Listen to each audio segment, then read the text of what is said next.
हरे कृष्णा। आपण मैंने समस्त भलरे थे, खुशी थे, आपण परिवार फैमिली सहित एंजॉय करुवे। आज मंडे तो बहुत लोग ऑफिस थी, बहुत लोग बहुत किसी काम करुवे, से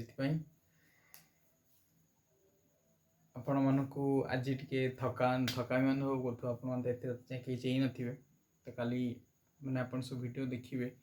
मुझे जानी मोर केत आपण मैंने वीडियो देखुंत तो यहाँ मत भल लगुच करने तो से मुझे आपण मैंने देखिकी कमेंट्स देले आपण मैंने आग को यही संस्कृति को आग को बढ़ेले तो आहरी भल लगे। यही प्रोत्साहन पाई मु मे भी आहरी अधिक वीडियो बनैबी आपण तो स्टार्ट करियो आज डिस्कशन। तो काली आम डिस्कस करते विष्णु पुराण प्रथम अध्याय प्रथम अंश जो थे कि आम डिस्कस करते जे श्री सुत गोस्वामी पचारुंट से पराशर मुनि को जे हे मुनिश्रेष्ठ आपण मते ए जगतर स्थिति ए धर्मर गति आ समस्त लोक समस्त जीवजंतु समस्त देवादेवी नक्षत्र ग्रह एमानकर स्थापन किए कले केमिति कले आ सब को चलाउछंती किए सेमती वशिष्ठ मुनि कथा कही किए पराशर मुनि जे जितेबले सी पितांकर हत्या पाई राक्षस मान समूल नाश करने एक यज्ञ करते तो वशिष्ठ मुनि आसिकी अटकाई जो कथा जो मानिला परे जेजेबापा कथा पितामह कथा पराशर मुनि को पुलस्त्य ऋषि दुईटी वरदान देते कहते जे तुम आग को जाए गोटे पुराण संहितार गोटे वक्ता हम आउ सबु स्वरूप सबु ज्ञान शुद्ध भक्ति ये सब तुमको मिल तुम शेष मोक्ष पाइब। तो आ काली गोटे प्रसंग भी आपली जे नंदिनी कथा आउ कही आज नंदिनी विषय किसी स्टोरी आपको कहि। तो प्रथम आम नंदिनी विषय जानिबा तापर आम जीवा विष्णु पुराण द्वितीय अध्याय को प्रथम अंश देखो विष्णु पुराण। तो मुझे निजर मनर किसी कहूनी तो जहाँ भी मुझे कहूँ आपण मानू निजे बही पढ़ुची आ कहूँ तो से यहाँ प्रामाणिक निज मनर भी मुझे किसी जिन आड करूनी। तो मुझे जिनस आपण कहया चाहे जे नंदिनी किए आउ नंदिनी दुईटी स्टोरी मुझे जानची से दुईटी भल भल स्टोरी आपको कहबी तापर जब आम पाखे समय थी ताले आम द्वितीय अध्याय कथा पढ़ा। आउ ये द्वितीय अध्याय टे कठिन अच्छी बहुत जिनस मुझे जापारे पढ़ला भितर तो मुझे आपको जिते ये जिनसटा मो पाखे हिंदी बही अच्छी तो मुझे जिनसटा पढ़ी आपण मानू ट्रांसलेशन भाया बुझेबी कारण मो पाखे एति सामर्थ्य ना जे प्रभुंकर जिनस तो निजे व्यासदेव नारद एमाने जानना तो मु कौन जानी मूर्ख। तो मुझे खाली आपको ट्रांसलेशन भाया कहि आप जानतु जे जिनसटा कौन बोली सब जिनसर मीनिंग खोजिया निहाती दरकार ना किसी जिनस जानिया भी बहुत भल। तो जानिकी अन्य मन को जणिया भी बहुत भल। तो सब बेले आम सब जिन पाइपारानी तो जिते बड़े आमको जहाँ मिलूँ से सन्तुष्ट रही से कहुई दया सर्वभूतेषु सन्तुष्ट येन केन वा सर्वेन्द्रिय उपशांता च तस्यासु जनार्दन। आपण सब टाइम रे खुशी रुहतु संतुष्ट रुहतु अन्य उपर दया देखातु आउ निजर इंद्रिय वा निजर मन को कंट्रोल करंतु भगवान आपण संतुष्ट वा जल्दी संतुष्ट हो। तो ये आम नंदिनी विषय जाना नंदिनी मुझे जानली सी होती कामधेनुकर पुत्री दुईटा स्टोरी अच्छे मुझे दुईटा स्टोरी जानची नंदिनी विषय में गोटे स्टोरी से कौन होता ना राजा दिलीपंकर साहाय्य करते राजा दिलीपंक जो श्राप मिलता जो पुत्र संतान हो नथिले तांको साहाय्य करते पुत्र संतान से श्राप काटिया जो कि पुत्र संतान है दिलीप और स्त्री सुदक्षिणा। आउ सेकेंड स्टोरी हूँ महाभारत गोटे हूँ तृतीया गोटे हूँ द्वापर। तो मुझे तृतीयार कहानी कहीदेव चाहूँगी जे राजा दिलीप बोली गोटे जड़े राजा थिले बहुत भल राजा थिले आउ से बहुत जल्दी जिनस गुड़ा को ग्रहण करदे माने क्विक लर्नर जहाँ आम कहती इंग्लीश रे। तो गोटे भल विद्यार्थी थिले गोटे भल विद्यार्थी 5टी गुण थाए से 5टी गुण पाखे थिला। तो आप मैंने निजे जानवे काली मुझे जिनसा कह विद्यार्थी 5टा गुण कौन यहाँ काली टॉपिक। तो जेहेतु से बहुत भल विद्यार्थी थिले आउ वशिष्ठकर प्रिय शिष्य थिले कारण सब जिन से करें आ सब जिन कहला माने से सांग सांग ध कहले से धरुले। तो से बहुत जल्दी बहुत किसी जिनस जानीगले। जस्ट 2 सेकेंड मुझे मोर फोन रे में भी चार्ज सरी गलानी।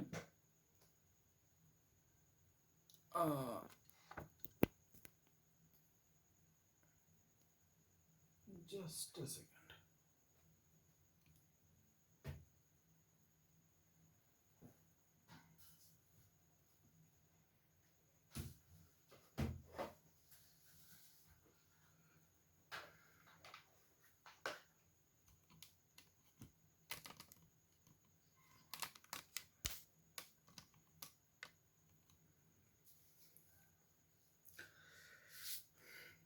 यही त्रुटि जो क्षमा करेंगे। तो हाँ आम दिलीप कथा विषय आलोचना करते। तो दिलीप गोटे भल छात्र थे भल विद्यार्थी थे जो से वशिष्ठ बहुत जल्दी ज्ञान मान सब आहरण कले जमीक राजनीति विज्ञान शस्त्र उपरे अस्त्र शस्त्र उपरे धनुर्विद्या उपरे सबू से जिनस आ राजनीति विषय तापरे अर्थनीति ये सब जिनस विषय राजनीति अर्थनीति दर्शन शास्त्र ये सब जिनस विषय से पांडित्य अर्जन कले प्लस शस्त्र विद्या से मध्य निपुण थिले। आउ प्रथम जिनस है से धार्मिक थिले। तो यही सबू भल जिनस से आगु जाई राजा हेले जो राजा हेले तो तांको शासन रे पूरा जगाटा और से प्रकृति कहार राजा हेले अयोध्यार राजा हेले। तो अयोध्या जो राजा हेले अयोध्या नगरी बहुत उन्नत थिला बहुत सुदृढ़ है तार समृद्धि जो स्तर बहुत ऊपर को उठीगला जो आज आम जो कहे डेभलप्ड और डेभलपिंग यूएस को आम कहे डेभलप। तो यूएस ता आगे भी किसी नाला कह गले तो सी एत डेभलप थिला। आ प्रथम जिनस यूएस खराब जिनस कर तालिबान को बढ़ई से माने बढ़ई बट अयोध्या धार्मिक शासन अंडर थिला आ समृद्धि करथिला ये दुटा मेन जिनस। तो तापर कौन है ना एमती बहुत वर्ष शासन कले प्रजा मैंने सुख रही समस्त सुख शांति रही मरुड़ी है ठीक शस्य उपजिला। तापर कौन है से धीरे धीरे बुढ़ा ही चले स्त्री को सहित थोड़े डिस्कस करते बसिकी जे आमे तो वृद्ध अवस्था को आसी सारे आमर एपन कि पुत्र संतान नाहंती तो करवा कौन आमे तो आमे जाणी कहार किसी अनिष्ट करने कि कहार क्षति करने। तो मु जाना भितर मु तो कहार किसी असुविधा करनी दिलीप कहते सुदक्षिणा को। तो से कहले सुदक्षिणा कहले जे मु भी से भावे तो आमे भी किसी कहार अनिष्ट करने सब ठाकुर भक्ति करचे धर्म अनुजाई शासन करचे आउ समस्त को न्याय देचे ଆଉ ଆମେ ସମସ୍ତେ ଆମ ଶାସନରେ ପ୍ରଜା ମାନେ ସୁଖୀରେ ଅଛନ୍ତି, ସମସ୍ତେ ମୁନି ଋଷିମାନେ ଆମକୁ ମାନେ ଆଶୀର୍ବାଦ ଦେଉଛନ୍ତି, ତ ତଥାପି ଆମର ପୁତ୍ର ସନ୍ତାନ କାହିଁ ନାହିଁ? ତାହେଲେ ଆମେ କିଛି ଗୋଟେ ଭୁଲ କାମ ମେ ବି କରିଛେ। ସେଠୁ ସେମାନେ ନିଶ୍ଚୟ କଲେ ଯେ ବଶିଷ୍ଠଙ୍କ ଆଶ୍ରମକୁ ଯିବେ। ସେଠୁ ବଶିଷ୍ଠଙ୍କ ଆଶ୍ରମକୁ ବାହାରିଲେ, କିନ୍ତୁ ମନରେ ଆଉ ଗୋଟେ ଜିନିଷ ନେଇକି ଗଲେ ଯେ ଆମେ ସୈନ୍ୟ ସାମନ୍ତ ନେଇକି ଯିବାନି। କାହିଁକି? ସେଟା ହେଉଛି ଆଶ୍ରମ ପରିବେଶ। ଆଶ୍ରମରେ ଶାନ୍ତି ପ୍ରଥମ ଜିନିଷ ଥାଏ, କାରଣ ସେଠି ବହୁତ ଲୋକ ବେଦ ପାଠ କରୁଥାନ୍ତି। ଆଉ ଯଦି ଆଶ୍ରମରେ ହିଁ ଆମେ କୋଳାହଳ ସୃଷ୍ଟି କରିବା, ତାହେଲେ ସେଠି ସେମାନେ ଧ୍ୟାନ ଲଗେଇକି ବେଦ ପାଠ କରିପାରିବେନି, ଠାକୁରଙ୍କ ସ୍ମରଣ କରିପାରିବେନି। ତ ସେଇଥିପାଇଁ ସେମାନେ ସୈନ୍ୟ ସାଥିରେ ନ ନେଇକି 2 ଜଣ ହିଁ ମାତ୍ର ଗଲେ। 2 ଜଣ ଯାଇକି ପହଞ୍ଚନ୍ତି। ବଶିଷ୍ଠ ତାଙ୍କୁ ଆଦର ସତ୍କାର ସହିତ ଭିତରକୁ ଆଣିଲେ, କି ଯେହେତୁ ରାଜା, ଆଉ ସେ ବି ରାଜ ପୁରୋହିତ ଥିଲେ। କିଏ ନା ବଶିଷ୍ଠ, ତାଙ୍କ ବଂଶର। ତ ଆସିଥିଲେ, ପହଞ୍ଚନ୍ତି। ବଶିଷ୍ଠ ଦେଖିକି ବି ଟିକେ ଆଚମ୍ବିତ ହେଲେ ଯେ ରାଜା, ଏତେ ବଡ଼ ରାଜା ଆସିଛନ୍ତି, ଆଉ ପୁଣି ତାଙ୍କ ସହିତ କୌଣସି ସେନା ସାମନ୍ତ କେହି ନାହାନ୍ତି। ଆସିକି ପହଞ୍ଚିଲେ। ତ ତାପରେ ବଶିଷ୍ଠ ପଚାରୁଛନ୍ତି, ଆପଣ କ'ଣ ଅସୁବିଧା ହେଲା ରାଜା, ଯେ ଆପଣ ଆଜି ମୋ କୁଟୀରରେ, ଆଉ ସୈନ୍ୟ ସାମନ୍ତ ବି ନାହାନ୍ତି, ସବୁ ଠିକ୍ଠାକ୍ ଅଛି ତ ରାଜ୍ୟରେ, ନା କିଛି ଅସୁବିଧା ହେଇଛି? ସେଠୁ ଦିଲ୍ଲୀପ କହିଲେ, ନାଇଁ ସେମିତି କିଛି ଅସୁବିଧା ହେଇନି, ମୁଁ କିଛି ଅଲଗା କାରଣ ପାଇଁ ଆସିଛି। ଆଉ ଆପଣ ଯେହେତୁ ମୋ ରାଜପୁରୋହିତ ଆପଣ, ଆଉ ଆପଣ ଥାଉ ମୁଁ ଅଲଗା ସବୁ ରାଜ୍ୟର କୌଣସି କଷ୍ଟ ଆସି ହିଁ ପାରିବ ନାହିଁ। ତ ବଶିଷ୍ଠ ଟିକେ ଖୁସି ହେଲେ, କାରଣ ରାଜା ଏତେ ବଡ଼ ହେଇକି ବି ବିନମ୍ର ଭାବ ତାଙ୍କର ଅଛି। ସେଇଥିପାଇଁ କୁହାଯାଏ ବିଦ୍ୟା ଦଦାତି ବିନୟମ୍, ବିନୟାତ୍ ୟାତି ପାତ୍ରତ୍ୱମ୍, ପାତ୍ରତ୍ୱାତ୍ ଧନମ୍ ଆପ୍ନୋତି, ଧନାତ୍ ଧର୍ମଃ ତଥା ସୁଖମ୍। ତ ବିଦ୍ୟା ବିନୟ ଦିଏ। ବିଦ୍ୟା ଏଇଆ ଶିଖାଏ, ସା ବିଦ୍ୟା ଯା ବିମୁକ୍ତାଏ। ତ ବିଦ୍ୟା ସେଇଟା ଶିଖନ୍ତୁ ଯେଉଁଟା ମୁକ୍ତି ପ୍ରଦାନ କରିବ। ଆପଣଙ୍କ ସନ୍ତତି ମାନଙ୍କୁ ସେଇଆ ଶିଖାନ୍ତୁ, କେଉଁ ବିଦ୍ୟା ଶିକ୍ଷା ଦରକାର। ଠିକ୍ ଅଛି। ଏବେ ସେଠୁ ବଶିଷ୍ଠ ଖୁସି ହେଲେ, କହିଲେ ଯେ ଆପଣଙ୍କର ପ୍ରୋବ୍ଲେମ୍ କୁହନ୍ତୁ, କ'ଣ ହେଇଛି ଅସୁବିଧା, ସେଇଟା କୁହନ୍ତୁ, ସମାଧାନ କରିବାକୁ ଆମେ ଚେଷ୍ଟା କରିବା। ସେଠୁ ରାଜା ତାଙ୍କର କଥା କହିଦେଲେ। କଥା କହିଲେ ଯେତେବେଳେ ସେ ପଚାରିଲେ ଯେ ମହାରାଜ, ମୁଁ ତ, ସେତେବେଳେ ସାଧୁମାନଙ୍କୁ ବି ମହାରାଜ କୁହାଯାଏ, ତ ମହାରାଜ ମୁଁ ତ ଏମିତି କିଛି ମହର୍ଷି, ମୁଁ ତ ଏମିତି ବି କିଛି ଖରାପ କାହାର ଜାଣିଶୁଣି କରିନି, କି କ୍ଷତି କାହାର ଜାଣିଶୁଣି କରିନି, ଆଉ ସବୁବେଳେ ନ୍ୟାୟପ୍ରିୟ ଶାସନ କରିଛି, ଧର୍ମର ସହିତ ଶାସନ କରିଛି, ତ ମୋର କାହିଁକି ପୁତ୍ର ସନ୍ତାନ ନାହାନ୍ତି, ବା ମୋର କାହିଁକି ସନ୍ତାନ ସନ୍ତତି ନାହାନ୍ତି? ପୁତ୍ର ସନ୍ତାନ କ'ଣ ପାଇଁ ମୋର ସନ୍ତାନ ସନ୍ତତି ନାହାନ୍ତି? ସେଠୁ ବଶିଷ୍ଠ କହିଲେ, ଠିକ୍ ଅଛି। ସେଠୁ ସେ ଟିକେ ଧ୍ୟାନସ୍ଥ ଗଲେ। ସପ୍ତର୍ଷି, ତାଙ୍କୁ କୁହାଯାଏ ବ୍ରହ୍ମର୍ଷି। ଯିଏ ବ୍ରହ୍ମର୍ଷି କେଉଁମାନଙ୍କୁ କୁହାଯାଏ ନା, ଯେଉଁମାନେ ନଲେଜର ସବୁଠୁ ହାଇଏଷ୍ଟ ସ୍ତରରେ ପହଞ୍ଚିଥାନ୍ତି, ମାନେ ତାପରେ ଆଉ କିଛି ନଲେଜ ଦରକାର ନଥାଏ। ଜ୍ଞାନର ଅନ୍ତିମ ପର୍ଯ୍ୟାୟରେ ଯିଏ ଥାନ୍ତି ତାଙ୍କୁ କୁହାଯାଏ ବ୍ରହ୍ମର୍ଷି, ଯେ ବ୍ରହ୍ମଙ୍କର ପାଦକୁ ଦେଖିପାରୁଥାନ୍ତି,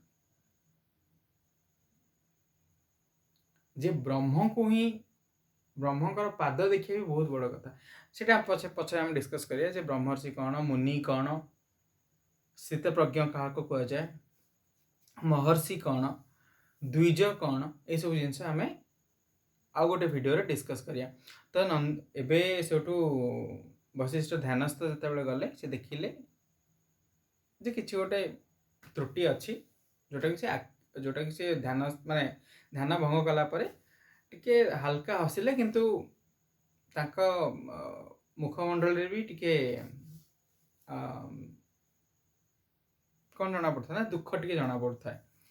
ସେ ସେଠୁ ଦିଲ୍ଲୀପଙ୍କୁ କହିଲେ ଯେ ବାବୁ, ତମେ ଏମିତି କିଛି ଖରାପ କାମ କରିନ, କିନ୍ତୁ ତମର ମନେ ଅଛି ତମେ ଥରେ ଇନ୍ଦ୍ରଙ୍କର ସାହାଯ୍ୟ କରିବାକୁ ଯାଇଥିଲ, ରାକ୍ଷସମାନଙ୍କ ସହିତ ଯେତେବେଳେ ଯୁଦ୍ଧ କରିବାକୁ ଥିଲା? ନା, ହଁ ଆଜ୍ଞା ମନେ ଅଛି। ନା, ସେଠି କାମଧେନୁ ନାମକ ଜଣେ ଗୋମାତା ରୁହନ୍ତି, ଜାଣିଛ? ନା, ହଁ ଜାଣିଛି, ମୁଁ ତାଙ୍କୁ ଦେଖିନି ତାଙ୍କୁ ସେଠି। ତ ନା, ସେଇଠି ହିଁ ତମର ଭୁଲ ହେଇଗଲା। ନା, କ'ଣ ଭୁଲ ହେଲା ମହାରାଜ? ନା, ତମେ ସେଠି ତାଙ୍କୁ ନ ଦେଖିଲା ଭଳିଆ ପଳେଇଲ କାମଧେନୁକୁ। ତ ସେଠି କାମଧେନୁ ଏହା ଭାବିଲେ ଯେ ମୋତେ ଜାଣି ଶୁଣି ଅଣଦେଖା କରି ପଳେଇଲା ବୋଲି। ତ ସେଇଥିପାଇଁ ସେ ଅଭିଶାପ ଦେଲେ ଯେ ତମର ସନ୍ତାନ ସନ୍ତତି ନ ହେବା ପାଇଁ। ତ ଏମାନେ ସବୁ ସାଙ୍ଗେ ସାଙ୍ଗେ ଆଚମ୍ବିତ, ସରପ୍ରାଇଜ୍ଡ। ତ କହିଲେ ଯେ କ'ଣ ହେଲା, ଆମେ ତ ଏମିତି କିଛି କରିନୁ, ଅସୁବିଧା କ'ଣ ହେଲା? ନା ମୁଁ ତ ଏମିତି ଜାଣି ଶୁଣି ତ ଏମିତି କେବେ କରିନି। ନା ହଁ, ବଶିଷ୍ଠ କହିଲେ ହଁ ମୁଁ ଜାଣିଛି ଏ ଜିନିଷ, କିନ୍ତୁ ତାଙ୍କୁ ଗୋମାତାଙ୍କୁ ସେତେବେଳେ ଯାହା ଲାଗିଲା ସେ ସେଇଥିପାଇଁ ତମକୁ ଗୋଟେ ଶ୍ରାପ ଦେଲେ। ନା ମହାରାଜ ୟାର କିଛି ସମାଧାନ ନାହିଁ। ନା ଅଛି। ନା କ'ଣ? ନା ମୋ ଆଶ୍ରମରେ ନନ୍ଦିନୀ ବୋଲି ତାଙ୍କର ପୁତ୍ରୀ ରୁହନ୍ତି। କାହାର? ନା କାମଧେନୁଙ୍କର। ତମେ ଯଦି ତାଙ୍କର ସେବା ଶୁଶ୍ରୂଷା କରିବ ନିଜର ପୁତ୍ର ସନ୍ତାନ ଭଳି, ତ ସିଏ ତମର କ'ଣ କରିପାରନ୍ତି, ଏଇ ଯେଉଁ ଶ୍ରାପ ଦିଆହେଇଛି ଏଇ ଶ୍ରାପକୁ ନଷ୍ଟ କରିପାରନ୍ତି। କହିଲେ ଠିକ୍ ଅଛି ଆଜ୍ଞା। ସେ ସେଇଠୁ ଗଲେ ନନ୍ଦିନୀଙ୍କ ପାଖକୁ। ଆଉ ସେଇ ଦିନଠୁ ତାପରେ ତାଙ୍କ ମନ୍ତ୍ରୀ ପରିଷଦମାନଙ୍କୁ ବା ସଭାସଦମାନଙ୍କୁ ପଠାଇଦେଲେ ଯେ ଆଜିଠୁ ଆମେ ରାଜମହଲ ଯିବୁନି, ତମେ ଯାହା ବି କିଛି ଅସୁବିଧା ହୁଏ ତ ତମମାନେ ଏଇଠିକି ନେଇକି ଆସିପାରିବ, କିନ୍ତୁ ବହୁତ କମ୍ ଜଣ ଆସିବ, କାରଣ ଏଠିକାର ପରିବେଶକୁ ମୁଁ ଅଶାନ୍ତ କରିବାକୁ ଚାହେଁନି। ଆଉ ଯଦି କିଛି ଛୋଟ ମୋଟ କଥା ହୁଏ ତାହେଲେ ନିଜେ ସମାଧାନ କରିବାକୁ ଚେଷ୍ଟା କରିବ। ସେଇଠୁ ତା ପରଦିନଠୁ ସେମାନେ ଆଶ୍ରମରେ ରହିଲେ। ରାଣୀ ହେଇକି ମଧ୍ୟ ସେ ଗୁହାଳ ସଫା କଲେ, ମାଆଙ୍କର ଯେଉଁ ନନ୍ଦିନୀ ମାଆଙ୍କର ଗୋବର ଉଠେଇଲେ, ନଡ଼ା କୁଟା ସବୁ ସାଇଜ୍ କରିକି ରଖିଲେ, ସେ ଯେଉଁଠି ଶୋଇବେ ସେ ଜାଗା ସଫାସଫି କରିଦେଲେ। ତ ସେଇଠୁ ଏଇଟା ଦେଖି ଦିଲ୍ଲୀପ ବି ବହୁତ ଖୁସି ହେଇଗଲେ ଯେ ଯାହା ହଉ ମଗଧର ରାଣୀ ସେ, ତଥାପି ତାଙ୍କର ସୁଦକ୍ଷିଣା ଯେ, କିନ୍ତୁ ତାଙ୍କର ତିଳେ ମାତ୍ର ମନ ଭିତରେ ଗର୍ବ ଅହଙ୍କାର ନାହିଁ ଯେ ମୁଁ ଗୋଟେ ରାଣୀ ହେଇକି ଏସବୁ କାମ କରିବି। ସେଇଥିପାଇଁ ଧନ୍ୟବାଦ ଦେଲେ ପ୍ରଭୁଙ୍କୁ ଯେ ଯାହା ହଉ ମୋତେ ଏମିତିଆ ଗୋଟେ ସାଥୀ ଦେଇଛନ୍ତି, ଜୀବନ ସାଥୀ, ଯିଏକି ମୋତେ ସବୁ କ୍ଷଣରେ ସାହାଯ୍ୟ କରୁଛି।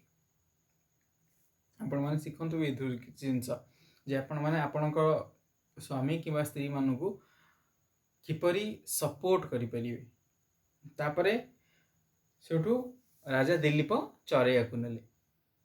ଆଉ ତାଙ୍କ ମନରେ ବି ଏମିତି କିଛି ଅହଙ୍କାର ଗର୍ବ କିଛି ନାହିଁ, କାରଣ ସେମାନେ ଧର୍ମ ସଂଯତ ଥିଲେ, ବିନୟ ଭାବ ତାଙ୍କର ଥିଲା, ବିଦ୍ୟା ଦଦାତି ବିନୟମ୍। ତ ସେଇଠୁ ଏମିତି ବହୁତ ଦିନ ଧରି ଚାଲିଲା।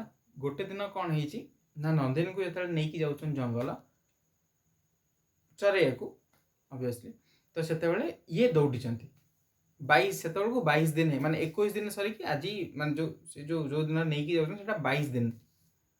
ତ ଜଙ୍ଗଲ ଭିତରକୁ ଦୌଡ଼ିଲେ କିଏ? ନନ୍ଦିନୀ। ଇଏ ବି ତାଙ୍କ ପଛେ ପଛେ ଦୌଡ଼ୁଛନ୍ତି। ମାନେ ଟିକେ ଗାଈ ତ ସେ ଟିକେ କ'ଣ ଗୋଟେ କୁତୁହଳ ପାଇଛି, କୌତୁହଳ ଜିନିଷ ଦେଖିଛି, ଯେଉଁଥିପାଇଁ ସେ ଦୌଡ଼ିଛି ଆଗକୁ। ଦୌଡ଼ିକି ଗୋଟେ ସୁନ୍ଦର ଗଛ ଆଗରେ ଠିଆ ହେଇଗଲା। କିଏ? ନନ୍ଦିନୀ ଠିଆ ହେଇଗଲେ। ସେଇଠୁ ସେଇଠି ଯାଇକି ତାଙ୍କର ଘାସ, ବହୁତ ଭଲ ଭଲ ଘାସ ହେଇଥିଲା, ଘାସ ଖାଇଲେ। ଆଉ ଇଏ ବି ଦେଖିଲେ ଯେ ହଁ ଯାଉ ଭଲ ଗଛ ହେଇଥିବ, ଘାସ ଖାଉଛନ୍ତି, ଇଏ ସେଇଠି ଟିକେ ବସିଲା, ଟିକେ ଆରାମ କଲେ। କିନ୍ତୁ ଦେଖିଲେ ଯେ ଗୋଟେ ଗର୍ଜନ କରି ଗୋଟେ ସିଂହ କୋଉଠୁ ପଳେଇଲା, ବହୁତ ବଡ଼ ସିଂହଟେ। ସେଇଠୁ ସିଏ ଅନେଇଛି କାହାକୁ? ନା ନନ୍ଦିନୀକୁ ଖାଇବ। ସେଇଠୁ ରାଜା ଆଉ ଦେଖିପାରିଲେନି ସାଙ୍ଗେ ସାଙ୍ଗେ, କାରଣ ସେ ଜାଣିଦେଲେ ଯେ କ'ଣ ଯାଉଛି ଆଗକୁ। ତ ସେଇଠୁ ସେ ତାଙ୍କ ଧନୁତୀର ବାହାର କଲେ ଯେ, କିନ୍ତୁ ତା ହାତ ଗୋଡ଼ ଆଉ କାମ କରୁନି, ସେ ଉଠେଇ ପାରୁନାହାନ୍ତି ଆଉ। ତ ସେଇଠୁ କହିଲେ କାହାକୁ? ନା ସିଂହକୁ କହିଲେ ଦୟାକରି ନନ୍ଦିନୀକୁ କିଛି କ୍ଷତି ପହଞ୍ଚାନ୍ତୁନି। ସେ ଏମିତି ବୁଲି ବୁଲି ଆସି ଏଇଠି ପହଞ୍ଚି ଯାଇଛି। ତ ସେଇଠୁ ସିଂହ କହିବା ଆରମ୍ଭ କଲା। ଇଏ ବି ଆଚମ୍ବିତ, ସିଂହ କଥା କହୁଛି ନା କ'ଣ? ନା ମୁଁ ଏଇଟା ହେଉଛି ମା ପାର୍ବତୀଙ୍କର ସବୁଠୁ ମାନେ ପ୍ରିୟ ଗଛ, ଆଉ ତା ପାଖରେ ଯେଉଁ ଘାସ ଚରିବାକୁ ଦିଆହେଇଛି, ଏ ଘାସକୁ ଏଠି ଯେଉଁ ଘାସ କିମ୍ବା ପତ୍ର କିମ୍ବା ଯାହା ବି ସବୁ ଏଇ ବଗିଚା ହେଇଛି, ଏଇଟାକୁ ମୋତେ ସୁରକ୍ଷା କରିବାକୁ ଦିଆହେଇଛି। ମୁଁ ପାର୍ବତୀଙ୍କ ବାହନ ଅଛି, ଆଉ ତ ଯଦି ମୋତେ ସୁରକ୍ଷା ଦାୟିତ୍ୱ ଦିଆହେଇଛି, ଇଏ ଯେତେବେଳେ ସେ ନଷ୍ଟ କରୁଛି, ତ ଏବେ ମୋ ଧର୍ମ ହେଉଛି ଆକୁ ମାରିକି ଖାଇବି ମୁଁ, ସେଇଟା ମୁଁ ଆଉ କିଛି କରିପାରିବିନି। ଆଉ ସେଠୁ ଯେତେବେଳେ କହିଲେ, ଦିଲ୍ଲୀପ ଏଠୁ କହିଲେ ଯେ ନାଇଁ ନାଇଁ, ତମେ ଗୋଟେ କାମ କର, ତମେ ମାରନି ଆଙ୍କୁ, ଆଙ୍କର ବି ତ ଆଙ୍କୁ ଖାଇବାକୁ ଯେକୌଣସି ଜାଗାକୁ ସେ ଖାଇବାକୁ ଯାଇଥାନ୍ତି, ସେ ଏଇଠି ଦେଖିଦେଲେ ଏଇଠି ଖାଉଛନ୍ତି, ତ ସେଥିରେ କିଛି ତ ଅସୁବିଧା ନାହିଁ। ସେ ଆଉ ନହେଲେ ସେ କୋଉଠୁ ଖାଇବେ? ସେଠୁ ସିଂହ ବି କହିଲେ ଯେ ଯଦି ତମେ ବି ଠିକ୍ କଥା କହୁଛ, କିନ୍ତୁ ଯଦି ମୁଁ ବି ଆକୁ ନ ମାରିବି ମୁଁ ବି କେମିତି ଖାଇବି? ମୁଁ ବି କ'ଣ ଖାଇବି? ସେଠୁ ଦିଲ୍ଲୀପ କହିଲେ ଠିକ୍ ଅଛି, ଯଦି ଏଇଆ ହିଁ କଥା ଯେ ତମକୁ ଖାଇବାରେ ହିଁ ଅଛି, ତାହେଲେ ଗୋଟେ କାମ କର, ନନ୍ଦିନୀକୁ ଯିବାକୁ ଦିଅ, ମୋତେ ଖାଅ। ସେଠୁ ସିଂହ ହସିଲା, କହିଲା ଗୋଟେ ଗାଈ ଛାର, ଗାଈ ପାଇଁ ତମେ ନିଜକୁ କହୁଛ ମାନେ ନିଜକୁ ମୋ ଆଗରେ ଖାଇବା ପାଇଁ କହିଦେଉଛ ଯେ ମୋତେ ଖାଇଦିଅ ବୋଲି, ନିଜକୁ ସମର୍ପଣ କରିଦେଉଛ ନା? ହଁ ନା, କିନ୍ତୁ ବଶିଷ୍ଠ ଶୁଣିଲେ ମନ ତାଙ୍କ ଦୁଃଖ ହେବ ନା, ସେ କିଛି ବି ହେଇଯାଉ, ନନ୍ଦିନୀକୁ ଛାଡ଼ି ଦିଅନ୍ତୁ ଆପଣ। ଆଉ ଯେହେତୁ ମୁଁ ରାଜା, ମୋ ଅଣ୍ଡରରେ ଯେତେବେଳେ ସବୁ ଜିନିଷ ଅଛି, ତ ପ୍ରତ୍ୟେକ ଜିନିଷର ଦାୟିତ୍ୱ ମୋ ଉପରେ, ପ୍ରତ୍ୟେକ ଜିନିଷ ସୁରକ୍ଷା କରିବା ଦାୟିତ୍ୱ ବି ମୋର। ତ ଯେହେତୁ ମୁଁ ରାଜା, ତ ସେଥିପାଇଁ ମୋ ପ୍ରଜାକୁ କିଛି ତମେ କ୍ଷତି ପହଞ୍ଚାଅନି, ମୋ ପ୍ରଜାକୁ ଯିବାକୁ ଦିଅ ଆଉ ମୋତେ ଖାଇଦିଅ, ତମର ବି ଭୋକ ମେଣ୍ଟେଇବାର ଅଛି। ସେଠୁ କହିଲେ ଠିକ୍ ଅଛି, ସିଂହ କହିଲେ ଠିକ୍ ଅଛି, ତାହେଲେ ସେୟା ହଉ, ମୁଁ ନନ୍ଦିନୀକୁ ଯିବାକୁ ଦେଉଛି, ତମକୁ ଖାଇବି। ସେଠୁ ହାତ ଯୋଡ଼ିକି ବସି ପଡ଼ିଲେ। କିଏ? ଦିଲ୍ଲୀପ। ଆଖି ବନ୍ଦ କରିଦେଲେ, କିନ୍ତୁ କାରଣ ତାଙ୍କ ପାଖରେ କେବଳ ଗୋଟିଏ ଦୁଃଖ ଯେ ମୋର ପୁତ୍ର ସନ୍ତାନ ହେଲେନି। ସେଠୁ ଆଖି ବନ୍ଦ କରିଦେଲେ। କିଛି ସମୟ ପରେ ତାଙ୍କ ଉପରେ ଗୋଟେ ମାଳ ଆସି ପଡ଼ିଲା, ଫୁଲମାଳ। ଆଖିରେ ଅନାନ୍ତି, ଏଇସବୁ କିଛି ଜିନିଷ ନାହିଁ, ନନ୍ଦିନୀ କେବଳ ଠିଆ ହେଇଛନ୍ତି ଆଉ ହସୁଛନ୍ତି। ନନ୍ଦିନୀ ଯେତେବେଳେ ନନ୍ଦିନୀ ପଚାରିଲେ ଏସବୁ କ'ଣ ହେଲା, ନନ୍ଦିନୀ କହିଲେ ଏସବୁ ମାୟା ଥିଲା, ଯାହା ହଉ ତମର ସେବାରେ ମୁଁ ସନ୍ତୁଷ୍ଟ, ଆଉ ଏବେ ତମର ରାଜମହଲକୁ ଯାଅ, ତମର ଏମିତି ଗୋଟେ ବଡ଼ ଏମିତି ଗୋଟେ ପୁତ୍ର ସନ୍ତାନ ତମ ଜନ୍ମ ହେବ ଯାହାକୁ ଦୁନିଆ ମନେ ରଖିବ। ଆଜି ପର୍ଯ୍ୟନ୍ତ ବି ଲୋକ ମନେ ରଖୁଛନ୍ତି। ରଘୁକୁଲ ରୀତି ସଦା ଚଲି ଆଇ, ପ୍ରାଣ ଯାଇ पर वचन न ଯାଇ। ରାଜା ଦିଲ୍ଲୀପଙ୍କର ପୁତ୍ର ସନ୍ତାନଙ୍କ ନାଁ ହେଲା ରଘୁ, ଆଉ ତାଙ୍କରି ନାଁ ଅନୁସାରେ ତାଙ୍କ କୂଳ ନାଁ ହେଲା ରଘୁକୁଳ। ରଘୁଙ୍କଠୁ ଆସିଲେ ଅଜା, ଅଜାଙ୍କ ପୁତ୍ର ହେଲେ ଦଶରଥ, ତ ଦଶରଥଙ୍କ ପୁତ୍ର ହେଲେ ରାମ, ଲକ୍ଷ୍ମଣ, ଭରତ, ଶତ୍ରୁଘ୍ନ।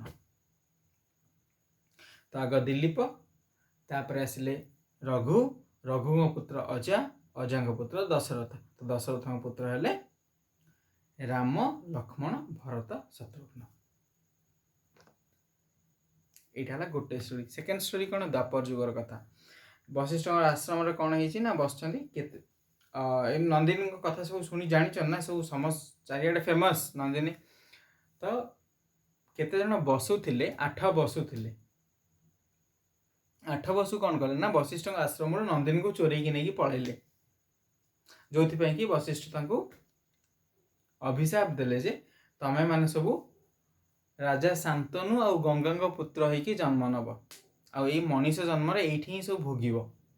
ସେଇଥିପାଇଁ ଏଇମାନେ ସବୁ ଯେତେବେଳେ ଗଙ୍ଗା 7ଟି ପୁତ୍ର ସନ୍ତାନ ଗଙ୍ଗାରେ ଭସେଇ ଦେଇଥିଲେ, କେବଳ ଗୋଟିଏ ହିଁ ବଞ୍ଚି ଯାଇଥିଲେ, ସେ ହେଉଛନ୍ତି କିଏ? ଭୀଷ୍ମ। ଆଉ ସେ ବହୁତ ଭୋଗିଲେ ଏଇ କାମ କରିଥିଲେ ବୋଲି। ତ ଏଇଟା ହେଉଛି ନନ୍ଦିନୀଙ୍କର ଷ୍ଟୋରି। ତ ଅଲରେଡ଼ି 23-24 ମିନିଟ୍ ହେଇସାରିଲାଣି, ତ ମୁଁ ଆଉ ଅଧିକା ବେଶୀ ନ ବଢ଼େଇକି ମୁଁ ଚାହୁଁଛି କାଲି ଆମେ ଦ୍ୱିତୀୟ ଅଧ୍ୟାୟକୁ ମୁଁ ଟ୍ରାନ୍ସଲେଟ୍ କରିବି ହିନ୍ଦୀ ଟୁ ଓଡ଼ିଆ, ଆମେ ସେ ବିଷୟରେ ଜାଣିବା। ହରେ କୃଷ୍ଣ।